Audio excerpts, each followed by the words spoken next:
you. Okay. As the moderator for today's discussion, I have the great pleasure of introducing our speakers, as well as introducing the discussion format for tonight. Our first speaker will be Alex McLellan, a Scottish philosopher of religion who is also the founder and director of Reason Why International, which is a ministry, an organization dedicated to communicating reasons to believe that Christianity is true. McLellan holds a bachelor's degree in communications from Moody Bible Institute and a master's degree in theology from Talbot School of Theology, where he has studied the philosophy of religion under prestigious philosophers of religion like William Lane Craig and J.P. Moreland.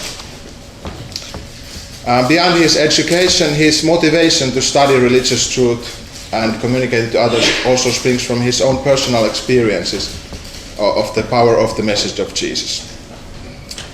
Now, in his work at the Reason Why International, Alex McLellan doesn't just study religious beliefs and the arguments for and against Christian belief, for example. He also stays in touch at normal, regular people, touring all over the world and discussing with people from many cultures and backgrounds. And he has made the case for Christianity in many prestigious contexts, even including the Scottish Parliament. Reasons Why is what is normally known as an apologetics ministry. The word apologetics perhaps sounds like Alec is going around the world apologizing for Christianity. But in actual reality, the word comes from the Greek and it means making a recent defense for something. So Alec is making a recent defense of Christian belief. Now, the definition of reason here doesn't include merely scientific reasons for belief, but all manner of existential, experiential, moral, and even evidential reasons for belief. Recently, Alec has also become an accomplished author with his book, The Jigsaw Guide to Reality. Our second speaker, Dr. Matti Myllykoski, is a docent of biblical exegetics at the University of Helsinki and pastor of the Evangelical Lutheran Church of Finland. Dr. Myllykoski is well known and has been involved in public dialogue relating to Jesus ever since his doctoral dissertation on the last days of Jesus.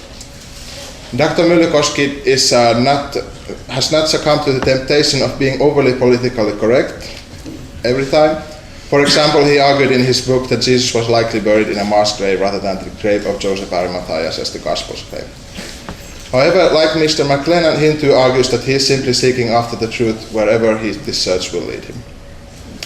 Despite any controversies encountered by Dr. Myllykoski, he himself argues that viewpoints should fight each other, not people. He himself has tried to build bridges between different factions in the church, like conservatives and liberals, as seen in his responsibilities as the editor of Vartija magazine and in his editorship of books like Conservatives and Liberals, which brought together prominent members of each viewpoint. Now, besides his research in exegetics, Dr. Myllykoski's other work includes a study on Christian anti-Semitism, the shadow of the murdered God. And this line of Dr. Myllykoski's research demonstrates his interest in marginalized and suffering people and in making research that's relevant for all people. His Christianity seeks to be humane and compassionate, critical of religious abuses of power, and critical of attempts to control the divine mysteries of God by too narrow dogmas. On to the topic of tonight's debate. The topic before us is the reasonability of belief in the resurrection of Jesus. Now, the resurrection is at the heart of the Christian faith. Apostle Paul says that if Christ has not been raised, our preaching is useless, and so is your faith. If only for this life we have hope in Christ, we are of all people most to be pitied. But Christ is indeed raised. But did the resurrection of Christ really happen, and what is the meaning of the resurrection? How is it to be interpreted? Is it reasonable to believe in the resurrection, and what does reasonability even mean in this context? And I, for one, am very excited to hear what our speakers will have to say about this topic. The format of the debate is as follows. First, both speakers will have 15 minutes to make their opening remarks. And it has been agreed that Mr. McLellan will go first, followed by Dr. Myllykoski. After this, both speakers will be allowed 5 minutes to respond to the other person. And after this, we will open up the floor for public questions, and we hope to have at least 40 minutes of time to hear your questions and to dialogue with the speakers. So since the speakers will be speaking back to back, we won't be having time to give applause in the middle of the speeches. So at this time, let's give a warm welcome to both Dr. Myllykoski and Mr. McLellan.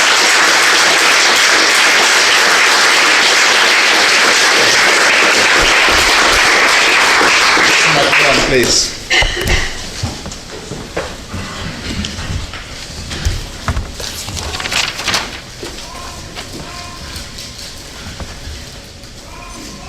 Well, first of all, I'd like to say thank you for the warm welcome I've received since I've been in Finland. It's my first time in Finland, and the weather's cold, but the people are warm. And I appreciate the church and the Veritas Forum for working hard. I've seen what goes on behind the scenes, and it takes a lot to put together these events and to publicise them. Thank you to Matti. I had a chance to have a brief cup of coffee. I've learned that's what you do in Finland. You need to have, I've heard, 7 cups a day. So I had one with Matti, so that was good. And thank you for coming out this evening as well. And also the salads in Finland are outstanding. My wife loves salads, so I'm sure she'll want to come and visit with me perhaps next time. I'm very excited too to talk about this subject. This is a subject that I am very passionate about, and I'd like us to, as we spend our time together, to really think about this question. Is it reasonable to believe in the resurrection? And what does that mean to pose that kind of a question? Is it reasonable? What does that mean? I mean, what does it mean to have a reasonable belief? What are we aiming for this evening? What is our goal? What is your expectation? Well, the book that I've written recently is called The Jigsaw Guide to Making Sense of the World, and what I'd like to put before you this evening is a way to try and prepare yourselves for what you're going to be exposed to. And that is if you think in terms of a jigsaw puzzle. A jigsaw puzzle, something that we're familiar with. Now, I went home one day, my daughter, I've got 3 children, my daughter was working on a jigsaw puzzle and she hadn't finished the puzzle. And as I saw her working on the puzzle, I said to her, I said, Sophia, I wonder what you're working on. She said, Dad, it's Cinderella. But I stopped in my tracks, said, hold on, Sophia, you've not finished the puzzle. She looked at me again and said, Dad, it's Cinderella. Well, I recognised a teachable moment. And as a parent, you have to grab those with both hands. You don't come around too often. And I wanted to make it memorable, so I laid it on a little bit thick. I said, Sophia, wait! You can't be sure! Don't commit to this, it's not too late to change your mind. Sophia looked at me and she rolled her eyes. Daughters are able to do that, I think, genetically, roll their eyes at their dads. I said, Dad, I am sure. I've got enough pieces in place. What I want to put before you this evening, that as you hear some of the things we're going to be talking about, your goal is not to find every answer to every question. You will not do that. You know what, if you look at any belief that you have, there will always be missing pieces of the puzzle, parts that don't seem to fit. But your goal is to say, can I put enough pieces in place, enough that I can stand back and with confidence say, I see the big picture. I believe we have enough pieces that we can put together to stand back and with confidence say, we can see the big picture. And in the context of this discussion, the belief that Jesus rose from the dead as the most plausible explanation based upon the evidence that we have. Our goal is not to find certainty in the degree of Cartesian certainty. René Descartes, 17th century French philosopher, said, you know what? You can't know if you have some doubt. So you try to peel away the doubt like you peel away the layers of an onion. And he landed on what? I think, therefore I am. That's all I can stand on. Well, David Hume pointed out the weakness of that in the 18th century and said, listen, if that's your criteria, if that's your criterion for certainty, we can't know anything with that degree of certainty. Well, again, I suggest to you that you can be sure without being certain. And that as you examine the evidence we're looking at, you can arrive at a degree of assurance based upon the evidence putting the pieces together. So that's what I would hope to share with you this evening. So as we look at this again, we can see this way that reasons to believe are put together in a variety of realms, even scientific. And the reason I highlighted this very quickly, and I don't want to use too much of my time, but even in the realm of science, some people will sometimes view you're a person who is scientific or you're a religious person. You're a person of reason or you're a person of faith. They create a schism, a bifurcation between these two terms. Well, I would suggest to you that these two terms are actually intertwined, even in the scientific realm. Reasons to believe are required, but faith is also required in the scientific community, and reason and faith work together. And that is because science, for example, in order to do science, you have to assume particular things in order to even do science. Some of the things that you have to assume that you cannot prove scientifically. You have to assume a variety of things. For example, that the external world is real. You cannot prove that scientifically. You have to assume that in order to do science. That there are other minds out there. That I'm not the only mind, the only conscious being in this room. I assume you're experiencing what I'm experiencing too. I can't prove that. But I take that for granted. I have to assume that in order to do science. That things in the past, things in the present, and things in the future do correspond to things that we're measuring empirically. And also that objective morality exists. So in order to do science, to try and make the world a better place, this is a fine, fine goal.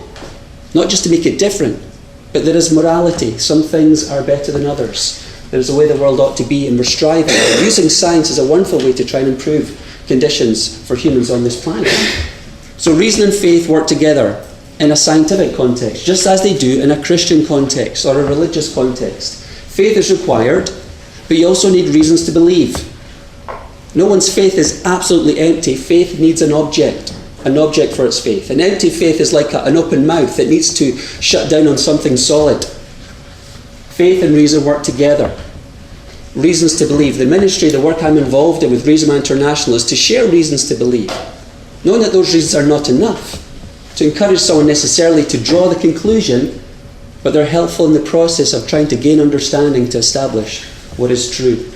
John Polkinghorne, who was that curious cocktail of a physicist and yet also a priest, said the scientist and the theologian both work by faith. A realist trust in the rational reliability of our understanding of experience. So I would encourage you that your goal today is to engage your intellect, but also to understand that faith is required, like belief in anything. And you're all demonstrating faith right now by sitting in those seats that you're sitting in. Maybe those seats will hold you, maybe they won't hold you. You've demonstrated faith in sitting down this evening. So thank you. Every person in this room is a person of faith. Maybe you never realised that. Maybe someone to quickly leave the room, I don't know.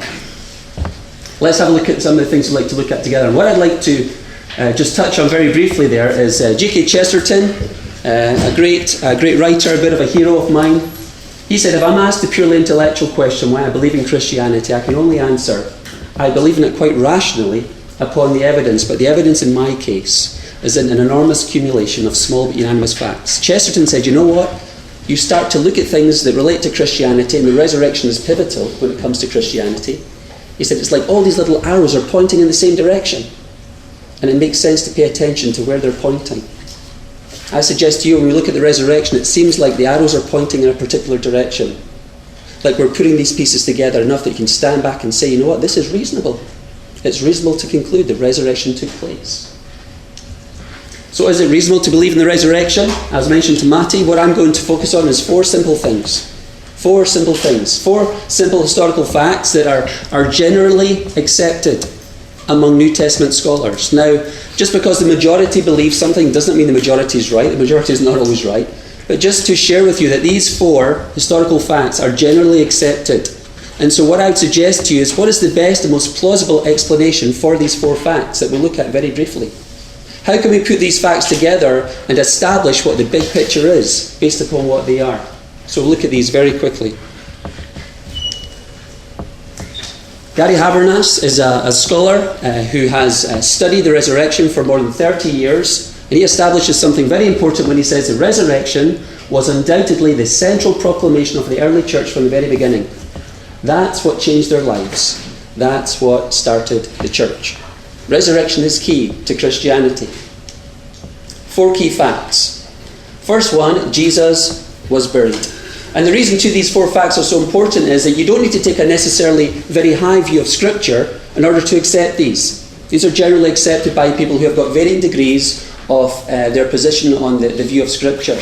But they would accept these four key facts: that Jesus was buried, that his tomb was empty, that Jesus appeared after he died, and that the disciples believed that Jesus was resurrected. How do we how do we put those facts together to come together with the most plausible explanation? First one, that Jesus was buried.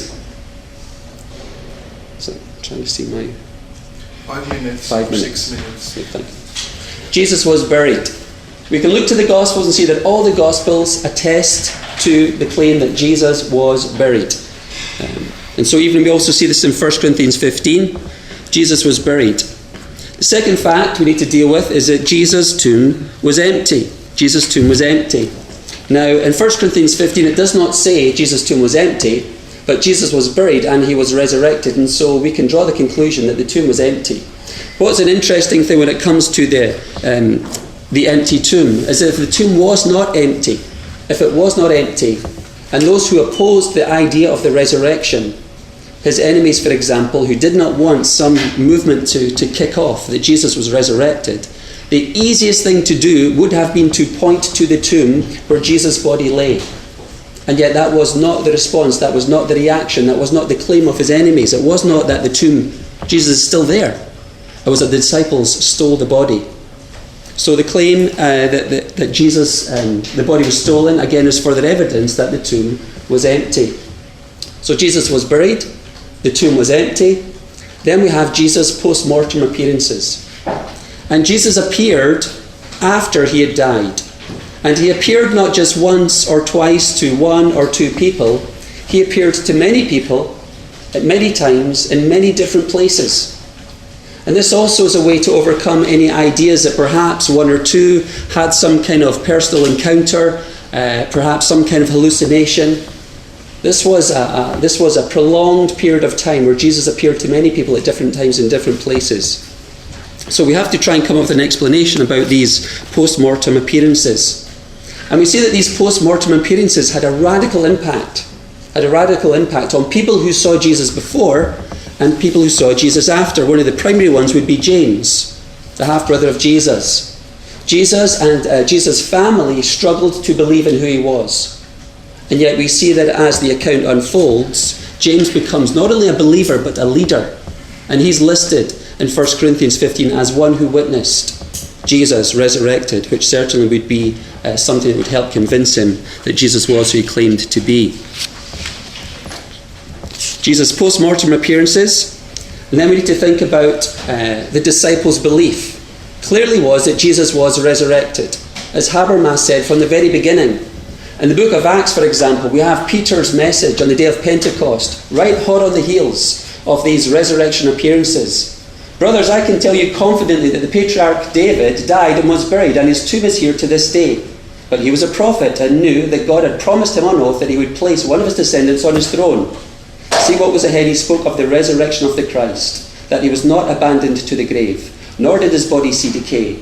God has raised this Jesus to life, and we are all witnesses of the fact. And we see as the book of Acts unfolds, as the history of the world unfolds, this had an incredible impact on the disciples who scattered and fled and thought everything was over, to the resurrection of Jesus, where we see these same people suddenly standing up and standing out for what they believed, based upon the resurrection, a message that they were willing to proclaim in very dangerous situations. C.F.D. Moll, as a New Testament scholar, was at Cambridge, of the coming into existence of the Nazarenes, a phenomenon undeniably attested by the New Testament, rips a great hole in history. A hole the size and shape of the resurrection. What does a secular historian propose to stop it up with? The birth and rapid rise of the Christian church remain an unsolved enigma for any historian who refuses to take seriously the only explanation offered by the church itself. You look at history, look at the historical account. There's this huge gaping hole, the size and shape of the resurrection. If the resurrection of Jesus Christ did not happen, if it is not what the Bible says that it was, what do we use to replace that? What else can fit and share us as the most plausible explanation? Not just taking care of one or two facts. Remember, we want to look at what has got the best explanatory scope and explanatory power. What deals with these questions with the greatest depth, and what deals with most of these questions altogether. So that's our journey. That's our goal. Matti and I and yourself too, we're on this journey, we're on this goal, and your interest displays because you're here this evening. So I'd encourage you, look at this puzzle. try and put these pieces together. What does the big picture represent? What is the most plausible conclusion? And certainly I would suggest to you that it's more than reasonable to believe in the resurrection of Jesus Christ. Think of those 4 facts again, based upon Jesus was buried, the tomb was empty, he was later seen alive, and the disciples' belief that he was resurrected.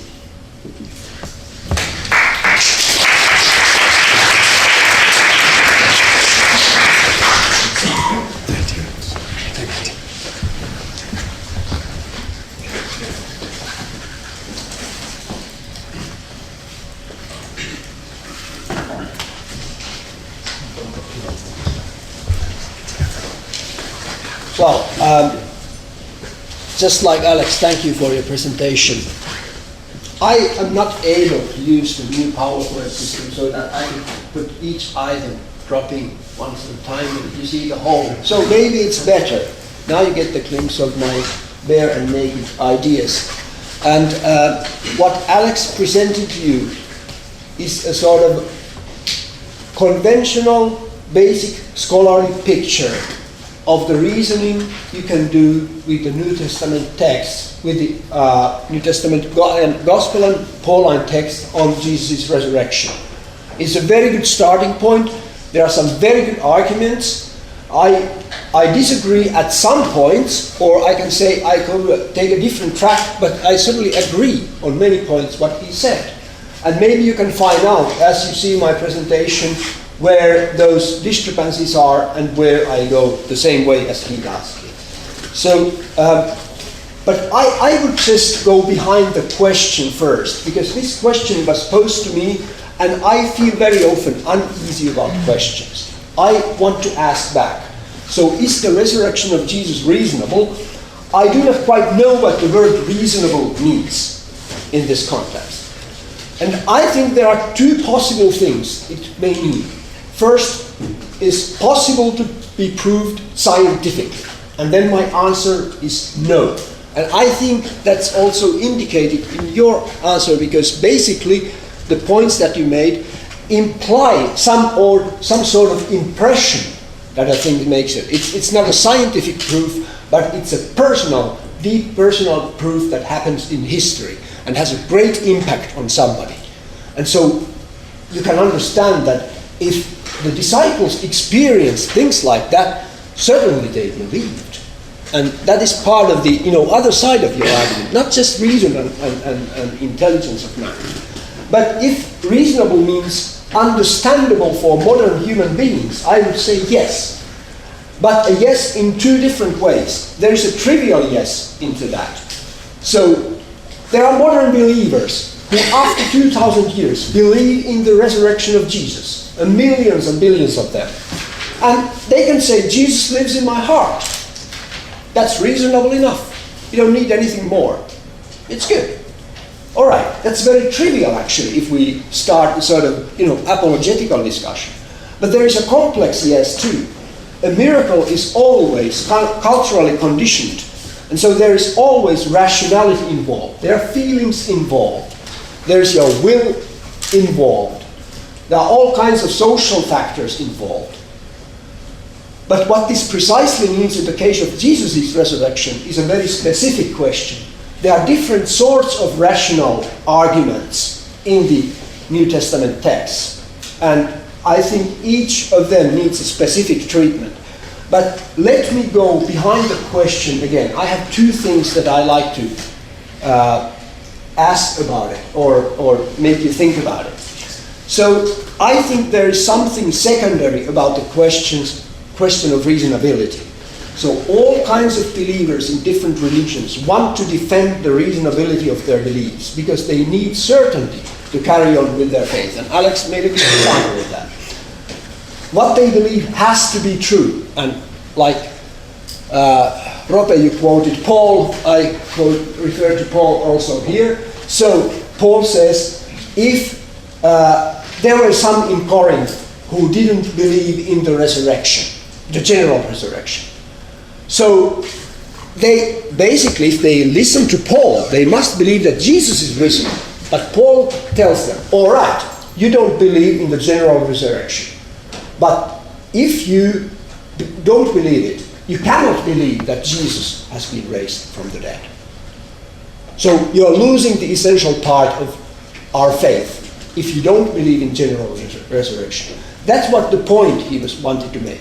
And in order to make that point, he starts his reasoning with reference to the faith that is in the beginning.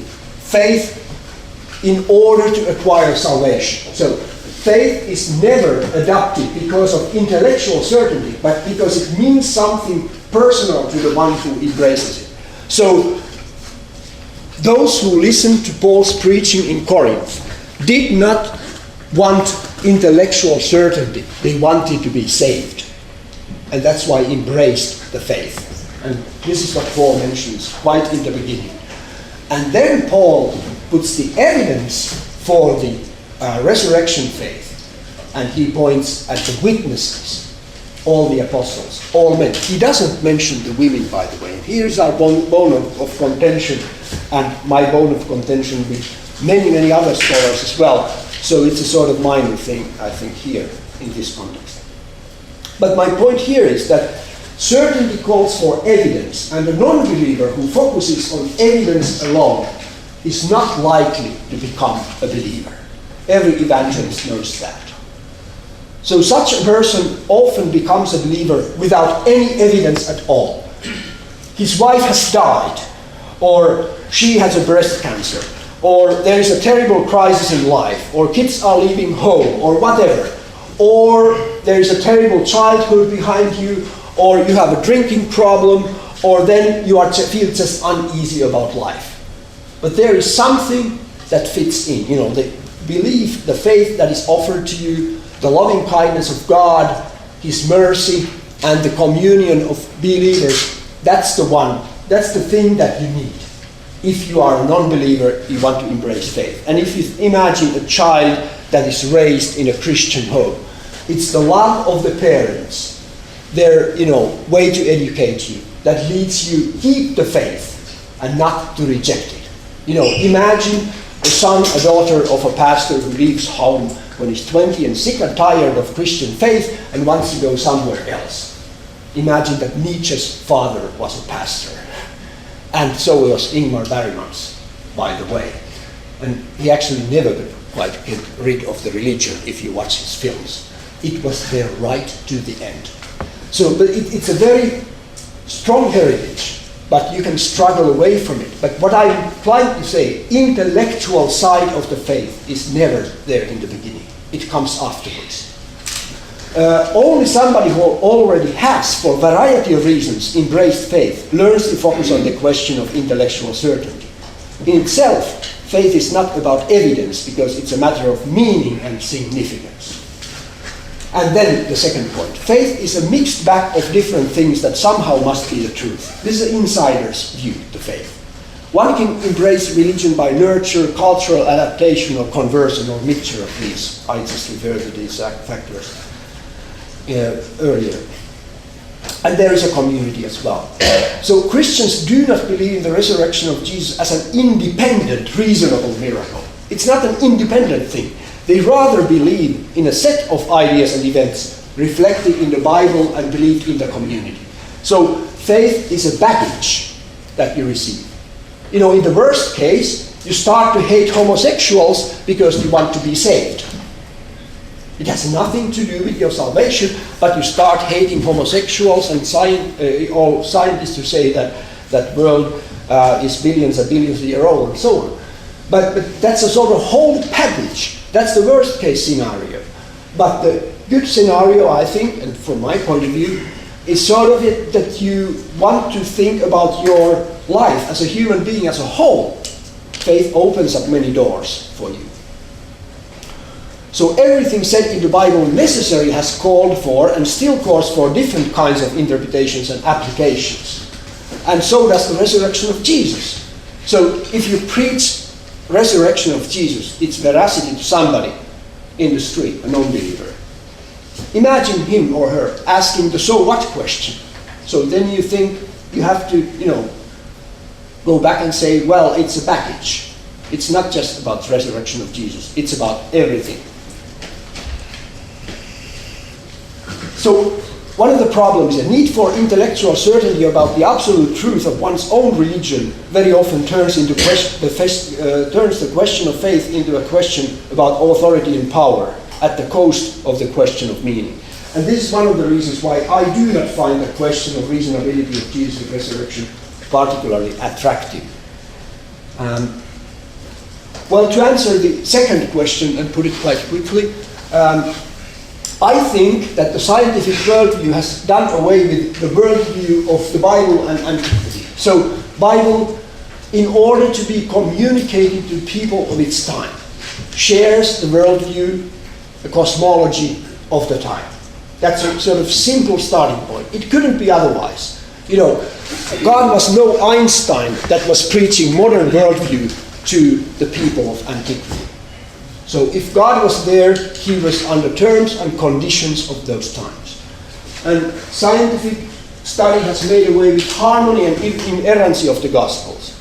So I mean, in the resurrection stories, there are several women coming and going to the tomb, and most scholars say, well, there is a nucleus in these stories, but not so that they are, you know, they all can be true in the way that they are adapted to each other and posed, you know, in the sort of interrelationship. That there were, you know, women coming back and forth visiting the tomb of Jesus, for example.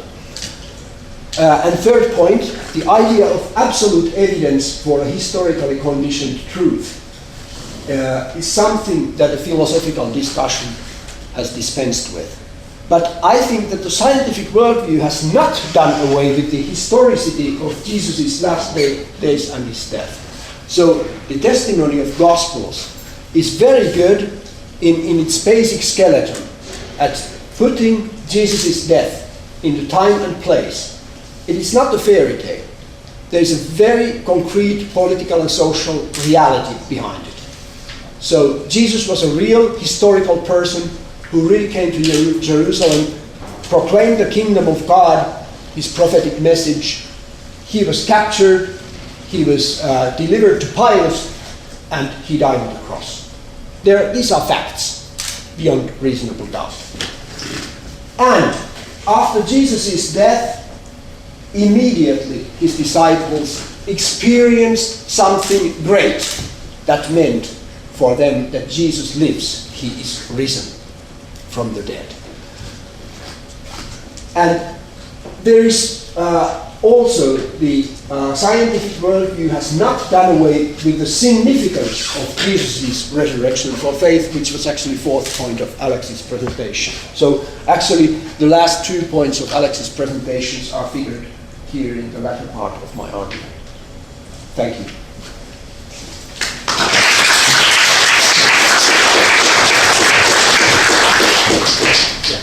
And now Alec for the response.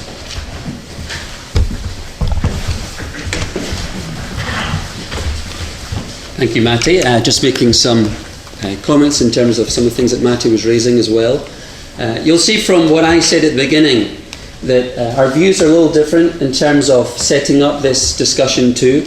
I would suggest and advocate that what we actually do is a more fused approach, the fusion of faith and reason. So it's not a question that it's not scientific, but it's one more personal experience, even when we're talking about the resurrection. I would suggest that actually it would be both. This is something that, if you were around at the time, this was factually taking place, but it did have an impact on those people. They experienced something. So I wouldn't create a distinction that either this is something that scientifically was happening, taking place empirically, or something that was just being experienced. I would actually fuse those things together. People were encountering something that really was happening. Jesus really was resurrected, and it did have an impact on them as well. So it's more a case of fusing these together. The idea too about Jesus lives in my heart, and certainly the impact of the resurrection of Christ on those people who believe it is a very, very powerful witness and evidence and reason to believe when you encounter someone who has been changed. I've met people, I myself, my life has been changed, and I'm always quick to share that. But there's a danger when we isolate that apart from other reasons to believe it, because we know that other people have different experiences. even in different religions. In different religions that say contradictory things. I don't know if Mormonism, how popular that is in Finland, but Mormons, one of the bases of a Mormon belief certainly is on a personal experience that they would say comes from God. If a Mormon meets you, they may leave you with a challenge to read the Book of Mormon or to pray a prayer and see if you have this reaction, this response. Certainly Christianity says that it gives you an experience, a response, but it does not isolate that from historical things that actually back it up and add credibility to it. So Jesus lives in my heart, absolutely. It's a wonderful truth, it's part of the experience, but Christianity claims to be true. It corresponds to reality. And so more than that too, it's something that actually resonates with the real world. The idea that miracles are culturally conditioned, certainly we're influenced by our cultures. They play a part in who we are, shaping us, moulding us. But I would suggest that they don't determine. And what was interesting too, as far as the resurrection goes, that when you read about the accounts of the disciples, it's very interesting that they struggled to believe this. They weren't quick to embrace this, but they struggled. They wrestled with it. They weren't really sure how they could grasp this and understand this. We know the account of Thomas, for example, said, "I'll see it when I believe it." And we know that as the account unfolds, he gets an opportunity to see it. And as a result, he does believe it.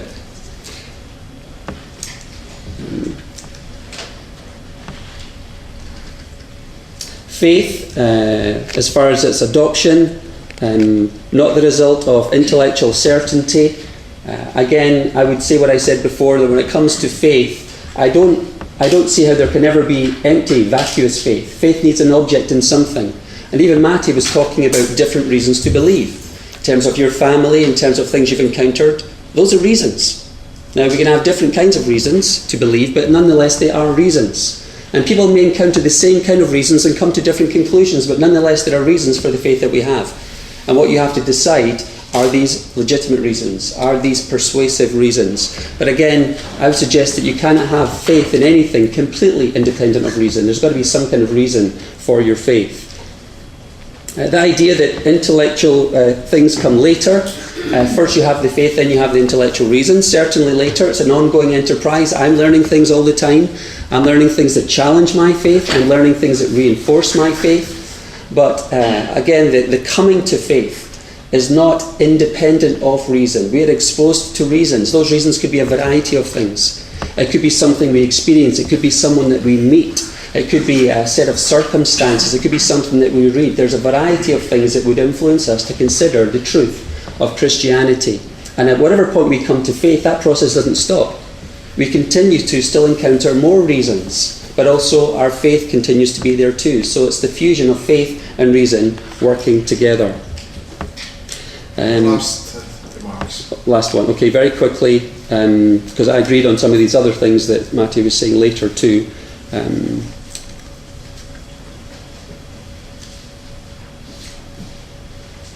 I'll leave it. I've got 30 seconds, fine. I'll leave it there. That's fine. Thank you.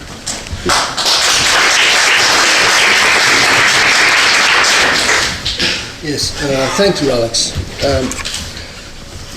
I think we agree a lot. So I think reason is always embedded in the faith. What I wanted to make with my remarks is to shift the discussion to the whole. So shift the discussion to the wholeness, the idea of the whole faith of the first apostles. So not just focus on the evidence. So when it's sort of evidence-focused discussion, you lose a lot of stuff that was around.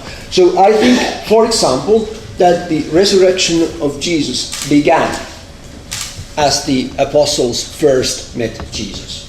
When they heard him speak, when they saw him act, when he saw his hands touching touching a possessed person and exorcised the evil spirit. I think that there was the charismatic prophet that Jesus was. Whether he called himself Messiah at some stage of his activities is a minor point here, but that he made a lasting impression, not just as a person, but as a one who guaranteed the coming of the kingdom of God. So it was the whole package, this Jesus that was risen from the dead, not just anybody. So it was, I think there is the desperation argument. I wouldn't exaggerate that and you don't. But the problem is that if you talk about the desperation of the disciples, it was not just that they were sunk deep down somewhere into disorientation and then there comes the miracle. But they already had the seed of the Easter faith when they believed in Jesus who proclaimed the kingdom. And when he saw his charismatic power. So bureaucrats and politrooks and all kinds of devious power people do not raise from the dead. It's just crazy prophets. People who make a lasting impression with their presence. And Jesus was like that. So I think it starts with his earthly activities. And then it is not just, if you think of Jesus' resurrection as a whole, I think it's also reasonable, all right, it's good to embrace, encounter the critical remarks made by some atheists. For example, Gerd Lüdemann, who is an atheist who has a theological background, who is a professor of the New Testament, says that in Harvard they have studied the grieving processes of people who have lost loved ones, and particularly those who have a disturbed and difficult process of bereavement see the figure easily after the beloved one who has passed away.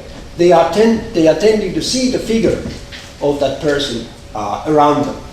So they have these appearances of the departed loved one. And Lüdemann assumes that this was precisely what happened to disciples. That Peter denied him and they all fled. And they somehow betrayed Jesus, not just Judas, but all of them. So there was their grief, their loss, and their guilt, and all this difficult combination of that. And then this produced the hallucination of the risen Jesus. I say, I'm not following this theory. Sorry, I just put this. I am not following this theory because I think it deduces resurrection, the whole event, into a single factor.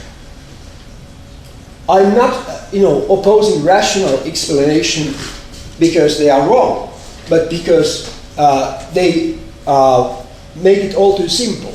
But what I think is that this theory of the atheist is somehow true in a way that this was part of the process. It's almost natural that the disciples who have this complex feeling about losing the man who predicted their future have such uneasy feelings, and they have a bereavement process that helps them to see Jesus.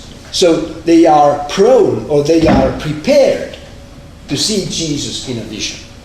But I am not saying that this is the whole thing. I'm just saying it's a good thing to think of it as a part of the process. This is just one example.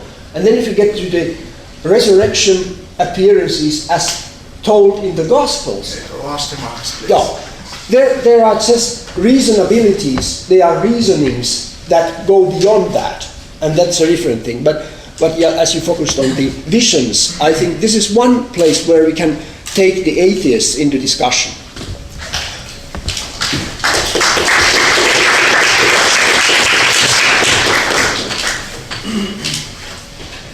All right, yeah, it is time for questions. If I may ask both of our speakers, perhaps come be seated here up front so we can all see you.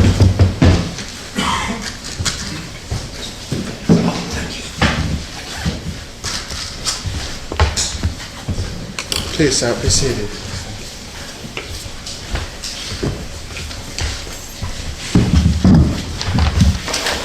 So, questions? Okay. Starting with you, please. I have a comment to Dr. Alexander and a question to Dr. Myllykoski. Just a comment to Dr. Alexander. I find it somewhat disconcerting that you stated those burial of Jesus and the empty tomb as facts that have been universally accepted. Not universally, but the majority of New Testament Yeah, scholars. majority, that is probably true. Habermas, you of course know whom you quoted, says that 3/3 think that the empty tomb story would be historical. And then to the question to Dr. Myllykoski, wouldn't there be another kinds of reasonableness other than those two you presented? Because I think that both of those would be quite alien to historical research in general, right? Well, I must ask back what you mean. That was because of course the first had the word scientific. Of course, we have this Finnish word tieteellinen, which means a different thing, a broader thing. But the word scientific is a word I see very rarely in historical discussions. And then again, the next one presents a rationality that doesn't either has anything to do with historical research per se. If we take a realist approach to historical research, of course, if you're post-modernist, then the second one is relevant. But if we take a realist stance to historical research, then I think both those definitions would be quite alienated. Well, I think it's what I meant with the scientific proof for the resurrection of Jesus. I mean, strained historical argument that has the only aim to prove something in the creed, prove an item of faith. So I think a strained historical argumentation is something that I'm very uneasy in accepting as a sort of project. But what I would embrace is that, you know, if we mean reasonability, if it's something practical, something that happens all the time, we can study it. And I think it was interesting that, Alex, you had this both embedded into your, you know, testimony about, you know, how you were witnessing to the resurrection of Jesus. You had in your argument 3 and 4, you had both the influence and the evidence, both sides of the argument. So what I mean actually is that I think that too strained argumentation limits the focus of our focus of understanding. That there I see a danger, because I think, you know, in order to defend faith or define faith or understand faith is always a whole that doesn't exclude in principle anything that may be involved. That's why I referred to the Harvard studies on the bereavement processes. That is reality. That is reality. It doesn't mean it can be used to say, well, it was a mistake. You know, the 2,000 years of mistake because of one bereavement process. I don't mean that. What I mean is that such a factor certainly was involved, and it certainly had a sort of impact.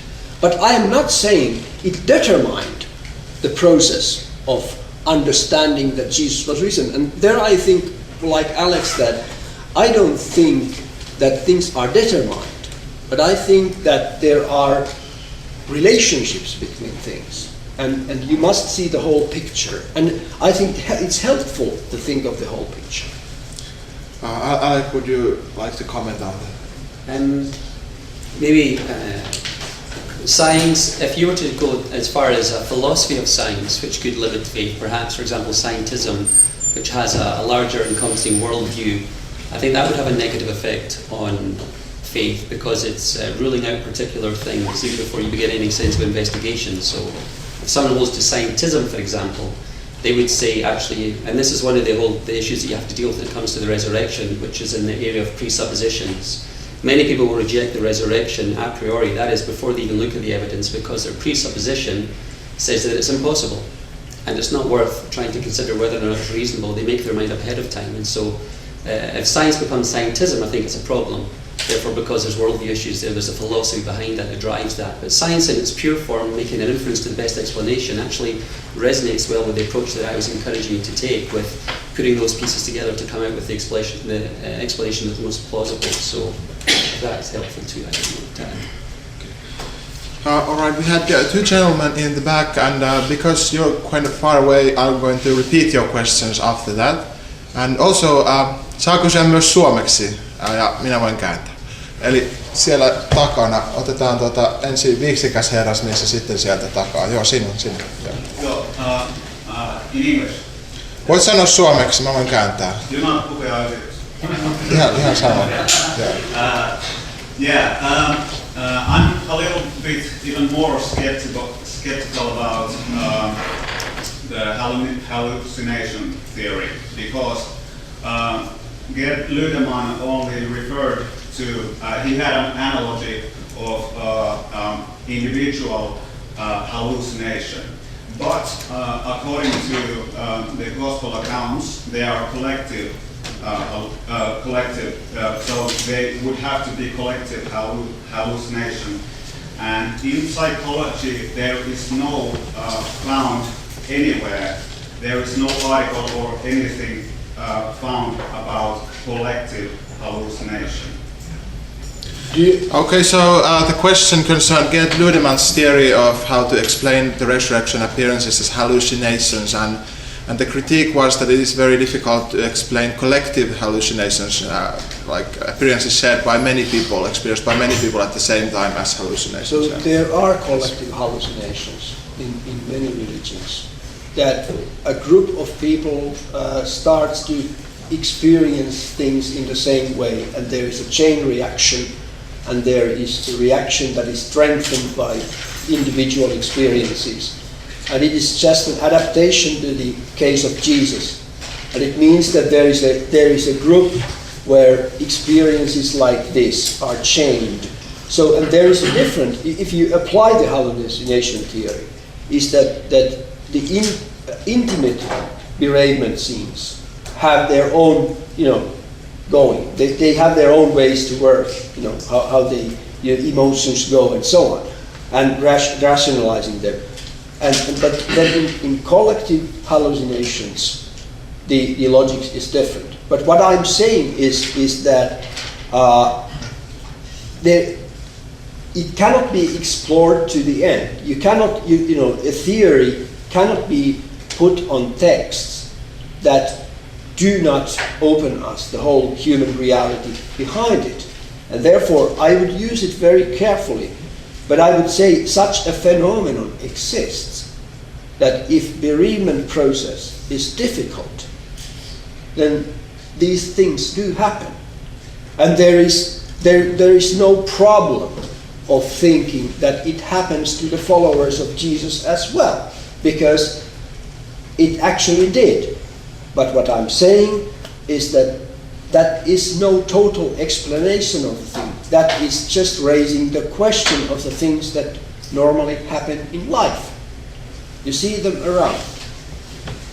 And the first Christians were human beings, just like you and me. Yes. Nothing more and nothing less. Yes. Did you have any brief follow-up? Yes. Very briefly, please. I would assume that the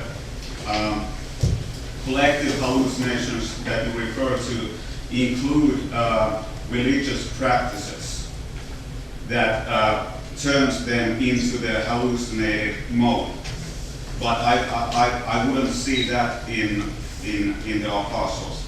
You mean of course, that I might be wrong, but it would be very hard to picture it. You mean that the first followers of Jesus did not have any religious practices and group dynamics at all before Jesus' resurrection? No, I'm not meaning that, but not that kind of religious practices that would cause them to see Jesus. No, it's not. Of course, it presupposes that the idea of resurrection was there, and it was the idea of common resurrection, and Jesus being the first one who was raised, and the others would follow. So it was the eschatological framework that was part of the whole. And when I'm saying that this and that is a part of the whole, What I cannot reach as a scholar and as a Christian, as a believer, is the whole. So I am not saying I'm explaining or even understanding the whole when I point to the parts. And why I would like to take the critical parts in front of this mostly Christian audience is that I would like to make you think of such parts which are most teasing for your faith, so that you may ponder on them and see where is the difference. Alec, would you like to comment on the hallucination theory? Yeah, just briefly. I would probably follow in the footsteps of what was suggested there in terms of some of the important distinctions, and I think one of them, an important one, is to do with expectations before and after. And there wasn't an expectation that Jesus would be resurrected in that way at that time, which created such the difficulty of accepting this and grasping this and the resistance to this. An end of the age resurrection was more in terms of this first century Jewish mindset, but that Jesus would then be resurrected there and then, that really took them by surprise. That was something that they didn't find easy. So in terms of the hallucination, except in other religions, I think it's partly born from a sense of expectation perhaps as well, but we can see in this instance when Jesus was resurrected, this contradicted their expectations. So finding the origin of this within themselves, I think, is more difficult to conclude based upon what their expectations were before and what they experienced afterwards. What I think is that it did not contradict their expectations, but there were different things around that molded the output of the experiences, that these were things were around. The charismatic prophet, the bereavement, the great expectations of the kingdom, the basic understanding of the resurrection faith and its logics, the imminence of the promise of Jesus, exorcisms of Jesus, his teachings of the kingdom. I think it's a whole picture that was around. And therefore, I think here is a sort of genuine disagreement. I think there wasn't such a big contradiction in terms, but there were things that hit into that void, into that loss, that molded the resurrection faith. But I cannot say that how the whole was formed. I can point at individual factors and say, think on this one. And they are likely to be there. But, some of the factors of our faith they didn't have. They didn't know much about the theological developments afterwards. But certainly we can know from the basis of the text that there were some factors involved. And I think it doesn't, in my eyes, there was something dramatic that happened. It wasn't just, smooth theological transition to the church from the message of Jesus, but where I maybe disagree is the contradiction, not so much the drama. Yeah, again, I would just, when I look at the expectations before in terms of what they thought even the Messiah was going to be like in Davidic terms, and how as Jesus' ministry progressed, how there was a lot of head scratching when things were not progressing the way. There's a dramatic difference from when Jesus fed over 5,000 people. People were very excited about who he was and what he was doing. But as his teaching got a little bit more difficult to swallow, we see a lot of people drifting away. This was not what they expected. And the disciples wrestling with this, trying to understand this, but again, the death of Jesus and the reaction of the disciples in terms of what happened as a consequence. And yet very quickly we see this dramatic transformation, which was not apparently what they were thinking about at that time, because the reaction when Christ was crucified was very, very different. So as you say, something happened. There is this whole, and as I've tried to piece together tonight, I would suggest that the best way to fit all these, not just one, but all these pieces together, would be the resurrection of Christ. Just a brief comment is that basically if you refer to specific stories in the Gospels, we have the problem that many scholars say that lots of the miracles didn't really happen, but basically they were exorcism and that sort of stuff, and you have a very scanty skeleton of the true events and words of Jesus. But basically I can agree with the that there was something dramatic, and there was something they had a void, and something dramatic happened. We've had 2 questions to Matti, and there's been a little bit of dialogue, but let's have the next question for Alex. And Alex, did you have one for Alex? Well, I had just a couple of brief comments which maybe our speakers would both like to comment on. So Yes, first, very briefly, thank you. yes, I'll keep it brief. It would be good perhaps if the questions were a bit more quick fire and even the responses so that we could have more questions, just some feedback. Firstly, I don't believe I'm the only Christian in this room who, 1, does not hate homosexuals, and 2, has no, or is not threatened in any way by the advancement of science. Perhaps we could have a brief show of hands to see who feel similarly. You had some hands. Thank you. Thank you. I had some hands. I'm very glad. One of your other points, you said that Christians accept Christianity as a package, like the whole shebang or nothing, and you said that Christians typically do not look at the resurrection as like a standalone event. So I personally know of quite a few people who have become Christians by looking at only the facts for the, or the evidence for the resurrection of Jesus, and I know of numerous others. So your comment just doesn't sit comfortably with what I know, and I didn't quite get where you're coming from with that point. So be interested to hear your comments. Well, so the comment was firstly. I think everyone heard. Yes, for the recording. Yes. Sorry. The comment was first of all that Christianity does not require hating homosexuals and rejecting science, and some people in the audience agreed with this.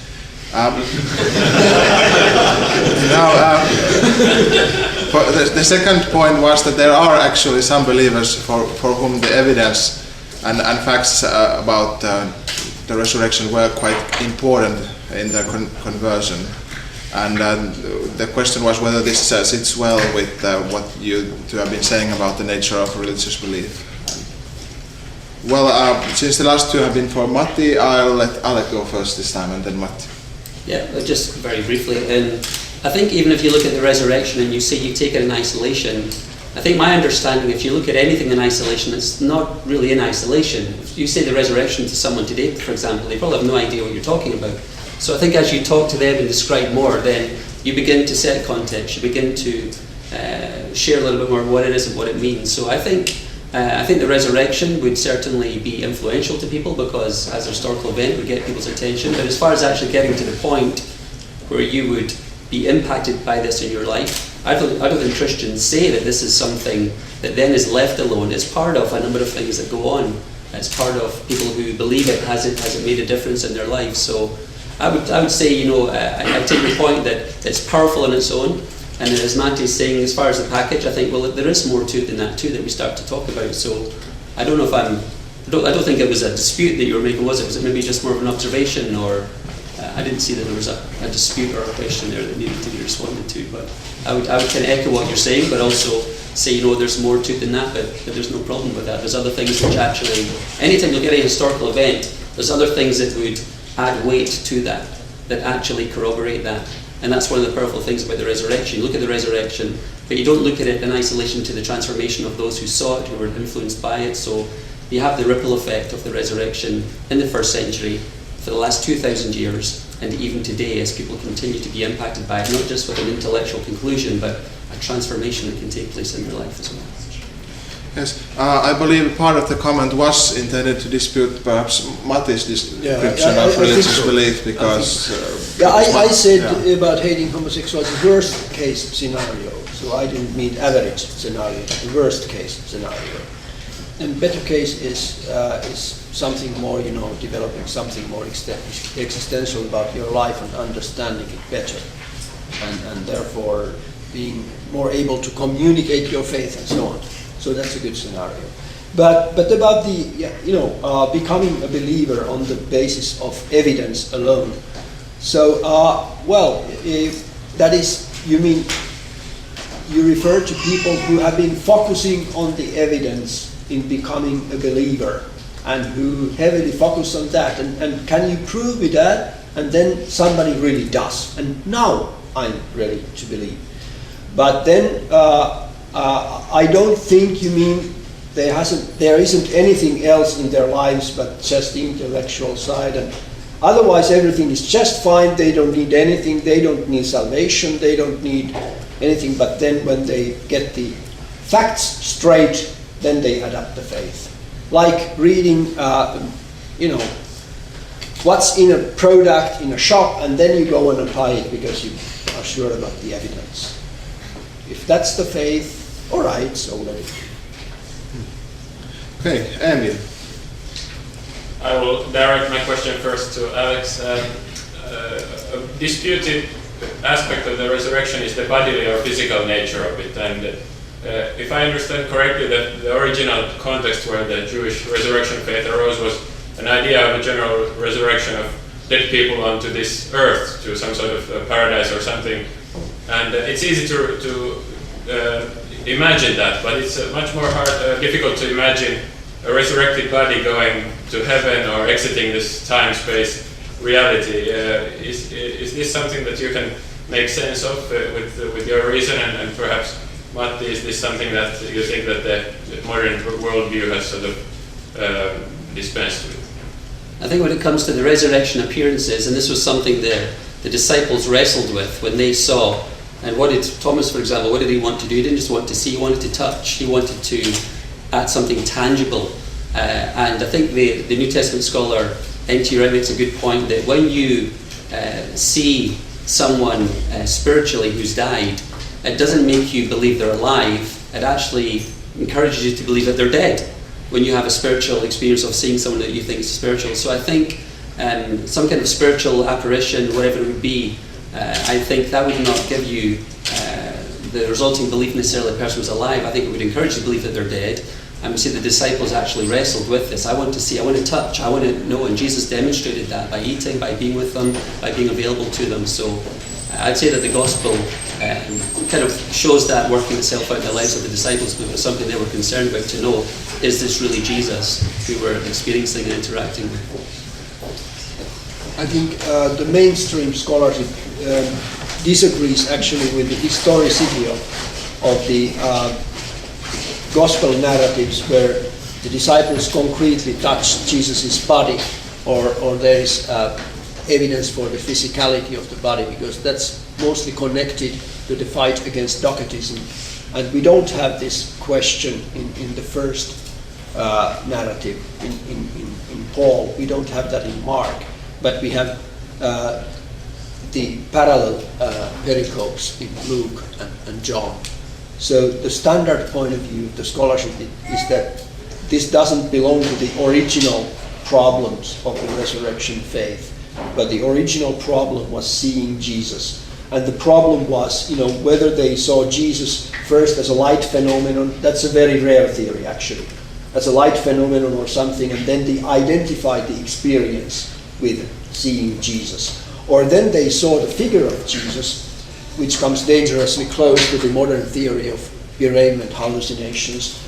But the idea is that, for my faith, is that they identified the earthly Jesus who was preaching the kingdom with the one whom they saw. And so basically, that is the point of their faith. So Jesus lived on in whatever they saw. The man who was among them, a charismatic, a healer, who promised the kingdom of God, he lived on, and his vision lived on, and this vision is going to be fulfilled. And there is another problem. It was not fulfilled. It is not fulfilled in 2,000 years. But the hope is still there.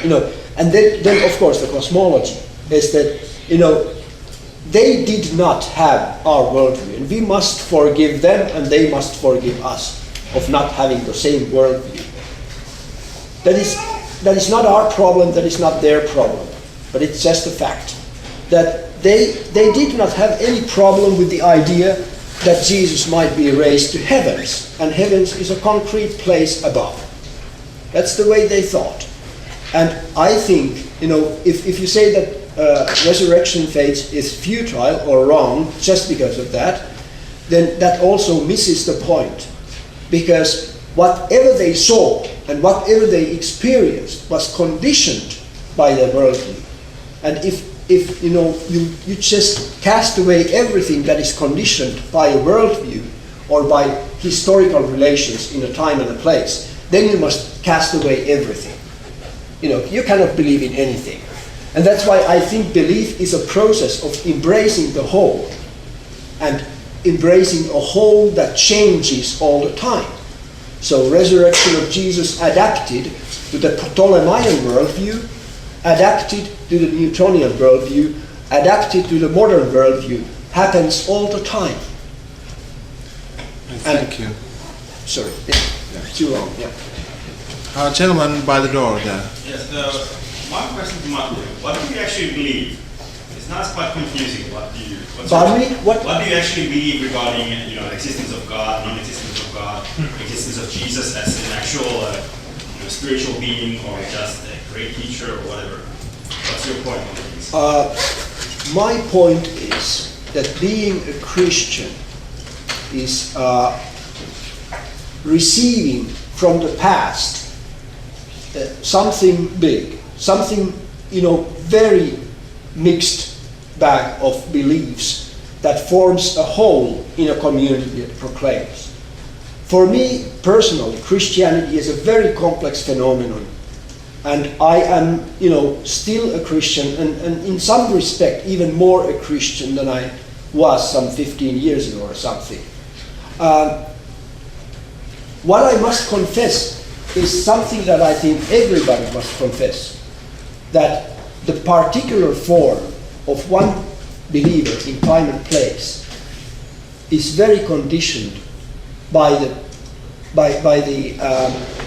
conditions set by the context. So I cannot be a pre-Enlightenment Christian. I cannot be, I wasn't born in 16th century. I cannot be a Christian I am also a romantic Christian. There is the 19th century behind me. So basically, for me, basically the belief, and this is the weak point, is belief is intimate. And this is very personal. So I see a lot of problems in a faith that is used as a medium for power. And I mentioned one example, forgiveness of sin and atonement. And I've been thinking a lot about it. I think the reason many people and many churchmen even and women find it repulsive, the idea of the bloody sacrifice of Jesus and atonement of sins and that sort of thing, is that basically subconsciously, and I don't know whether I'm right here, but I think it's repulsive because it's about power. It's about you are made naked and stupid and nothing in front of people who demand from you that you confess your sins. It's about a shameful process of confessing sins in front of others, doing it, really doing it, up to the last. But if you do it like routine, like this, it means you are accepted in this community, and whatever it includes, nobody really matters. It doesn't really matter. But if you go really in front of God doing that, then encounter between man and God, woman and God, is intimate. And what I actually believe is that intimate faith is something that unites us all. It's the intimacy of faith is actually the point. If you ask personal question. No, I'm just asking. But yes, what I personally believe about God and Jesus is that I believe that there is an intimate encounter with the risen Jesus. There's an intimate encounter with God. And it's stripped off all kinds of power structures that limit the vision of freedom and joy. That's what I want. Well, would you, if I may further try to elaborate what I think he was trying to ask, would you just very briefly say yes or no, maybe? Yes. Would you say that you believe in the existence of God? Yes, I believe in the existence of God. So I believe in God. Not existence is wrong word in a way that you may think that God is a process. You may think that God is, I may refer to a simple thing. My name is Matti, and there were two other Mattis some 35 years ago, having a fight, physical fight, in Mcclellan about one simple thing. The other person was Matti Myllykoski, and the other was Matti Vuori. Matti Myllykoski was a professor of history, a notorious Marxist and materialist, and he said, Matti Vuori said to him, and he was drunk, he said, the whole is not a sum of its parts. And this was Matti Vuori, he was not a religious person, but had some religious undertones in his worldview. So some hope, some vision of goodness in human beings and social justice and so on. So he was not a cynic. But Matti Myllykoski was more like a cynic, and he said, that's not true. The whole is a sum of its parts. And they had a physical fight, these two Mattis, with each other in Mcclellan. That's what I learned when I was the pastor who buried Matti Vuori, and I heard the anecdote on the place. I believe the anecdote is true. I am on the side of Matti Vuori. So that's for my faith. So I'm not on the side of the other Matti. A further question related to this, again, a short yes or no. Would you believe that Jesus was really physically resurrected from the dead? Or? Physically is a problem. No, one of the things is that physical, in a sense, what we understand, was different than it was for the people in those days. So actually, in the early church, there was a variety of positions about the resurrection body. And the problem is, if you want to be an Orthodox Christian, you can just pick it up. Whatever you happen to believe about the resurrection body, I can find a proof for it. Maybe even in the scriptures, but certainly in the church fathers. Are we doing in terms of saying last things or still carrying on? We still have a few minutes before the last one. For origin, the resurrection body was round, but it was full of spirit, and there was only a slight bodily form around it, because round resurrection body is perfect. Round is perfect. So Origin was the guy who lost his balls in the age of 15, and you can imagine he really did. That's why he imagined a resurrection body like this. No, that's one option. You can take him, if you like. Well, now I think we are nearing the end of the evening, so we're going to have one question for Alec, I think, and then we're going to have some closing remarks. So, did you have a question for Alec? You're next in line. I think it's for both. Since both claim to be Christians, you have to submit to God's authority. Okay? I understand for a non-believer, reason and evidence might be imperative to come to faith. But as a believer, where do you draw the line and apply God's sovereignty over things you don't understand, where it's hard to accept? Well, Alec may go.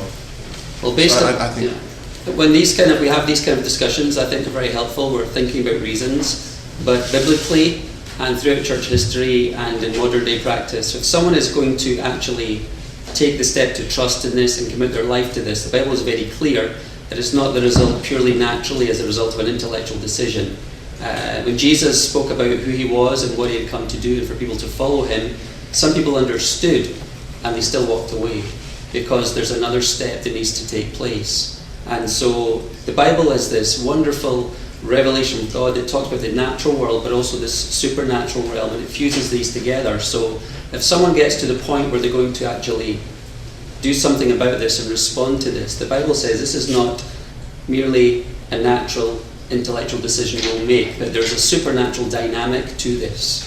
So when people, for example, in Acts chapter 2, when you have Peter on the day of Pentecost in Jerusalem, and he was speaking to people, and he was telling them about the resurrection, it says in the text that the people, they were shaken up and down, they were convicted. There was something going on the inside, supernatural, that brought them to the point of a decision.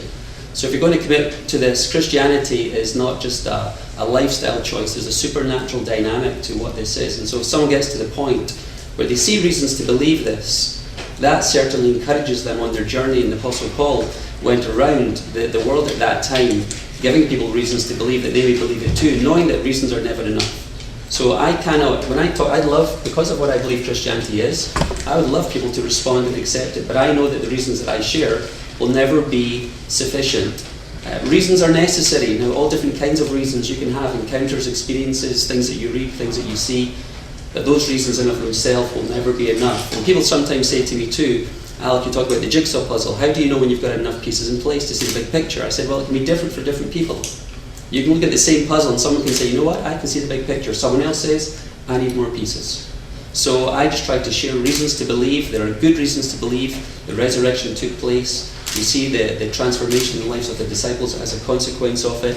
And I would continue to say that our faith has a subjective part and an objective part. There's an object to our faith. What is that? Something in the real world. And there's something too that as it starts to encounter personally and experiencing that as well. So I keep bringing these two things back together. Thank you. I think if you look at reality, much of God's authority is in His silence. You know, when people make a lot of noise about what God says and God means, particularly about the future and also, you know, about power, using power in community and using power in society, using God for different purposes, and then after all the mistakes and after all the noise comes a big silence. I think that's one of the greatest moments where God's authority speaks.